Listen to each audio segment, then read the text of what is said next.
علیکم ناظرین محترم، اگر آپ دارالعلوم دیوبند کے محبین میں سے ہیں، دارالعلوم دیوبند سے آپ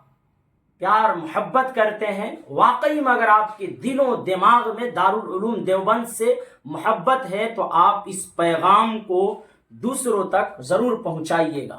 تاکہ جو دارالعلوم دیوبند پر لوگ بھونک رہے ہیں ایک ناسبی کی وجہ سے ان کا بھونکنا بند ہو جائے، تاکہ ہم بتا سکیں کہ ہمارے اکابرین کا اور ہمارے دارالعلوم دیوبند کے فضلاء کا عقیدہ کیا ہے اور ہم عقائد میں کتنے مضبوط ہیں۔ یہ آپ کی ذمہ داری ہے، میں اپنی ذمہ داری پوری کر رہا ہوں ایک دارالعلوم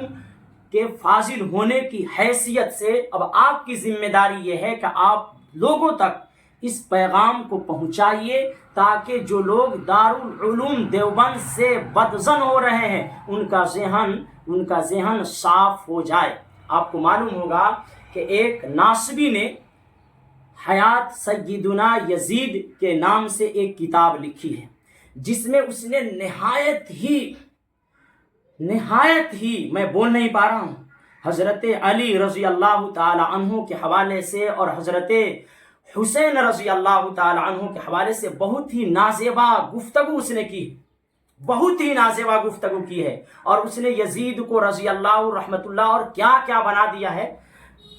یہ ابھی کتاب جو منظر عام پر آئی ہے، اور اس میں ایک تقریر کی نسبت کی گئی ہے مفتی حبیب الرحمن خیر آبادی دامت برکاتہم العالیہ کی طرف۔ آپ کو معلوم ہوگا کہ مفتی حبیب الرحمن خیر آبادی سابق صدر مفتی دارالعلوم دیوبند رہ چکے ہیں، ان کی طرف ایک تقریر منسوب کی گئی ہے جس پر بہت سے دشمنان دارالعلوم دیوبند کو ایک موقع مل گیا۔ وہ بھونک رہے ہیں کہ دیکھو یہ دارالعلوم دیوبند والوں نے کیا کر دیا، ان کا عقیدہ کیا ہے، یزید کو یہ لوگ کیا مانتے ہیں، اور حضرت حسین کو نعوذ باللہ باغی اور کیا کیا مانتے ہیں، جبکہ میں بالکل اسپشٹ کر دینا چاہتا ہوں کہ دارالعلوم دیوبند کے اکابرین اور ان کے جو فضلاء ہیں ان کا عقیدہ سنو کیا ہے۔ ہمارا عقیدہ دارالعلوم دیوبند کا فاضل اور پورے اکابرین دارالعلوم دیوبند کا عقیدہ بتا رہا ہوں، اس کو نوٹ ڈاؤن کر لو، دوسروں تک پہنچاؤ، کہ حضرت ابو بکر صدیق، حضرت عمر فاروق،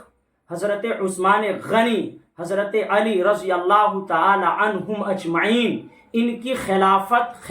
راشدہ تھی، اور اس میں حضرت حسن رضی اللہ تعالی عنہ کی جو خلافت کی مدت ہے اس کو بھی ایڈ کر لیں، ان کی خلافت راشدہ تھیں، اور جناب حضرت امیر معاویہ رضی اللہ تعالی عنہ کی جو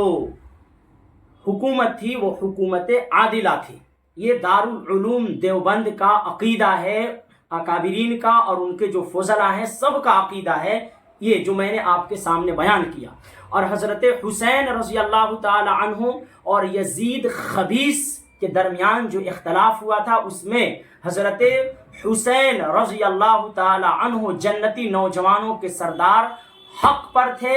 حق ان کے ساتھ تھا، اور دارالعلوم دیوبند کا عقیدہ یہ ہے کہ یزید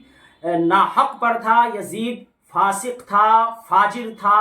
مجرم تھا، خبیث تھا۔ یہ دارالعلوم دیوبند کا متفقہ عقیدہ سنا رہا ہوں آپ کو کہ یزید ظالم، فاسق، فاجر اور خبیث تھا۔ یہ دارالعلوم دیوبند کا عقیدہ ہے، اور حضرت امام حسین رضی اللہ تعالیٰ عنہ حق پر تھے۔ اب جس بندے نے کتاب لکھی ہے سیدنا یزید کے نام سے، حیات سیدنا یزید کے نام سے، اس کی فراغت علامہ بن نوری ٹاؤن سے ہے، لیکن علامہ بن نوری ٹاؤن والوں نے اس کی سند رد کر دی ہے، اور وہاں سے کہا کہ اب اس سے کوئی لینا دینا نہیں ہے، وہ ایک چھپا ہوا ناسبی تھا، ہاں، اس کا کوئی دارالعلوم دیوبند سے یا مکتب فکر دیوبند سے اس کا کوئی لینا دینا نہیں ہے۔ اس بات کو آپ لوگ لکھ لیجئے، جو میں نے آپ کے سامنے پیش کیا۔ اور مفتی حبیب الرحمن خیر آبادی کی طرف جو تقریر منسوب کی گئی ہے، مفتی حبیب الرحمن خیر آبادی نے خود وضاحتی بیان جاری کیا ہے، اور یہ تحریر کی شکل میں بھی آ گئی ہے سوشل میڈیا پر، اور انہوں نے خود بیان ریکارڈ بھی کرایا ہے، جس میں انہوں نے بالکل صاف صاف یہ کہا ہے کہ میں نے یہ کتاب نہ پڑھی ہے اور نہ میں نے کوئی تقریر لکھی ہے،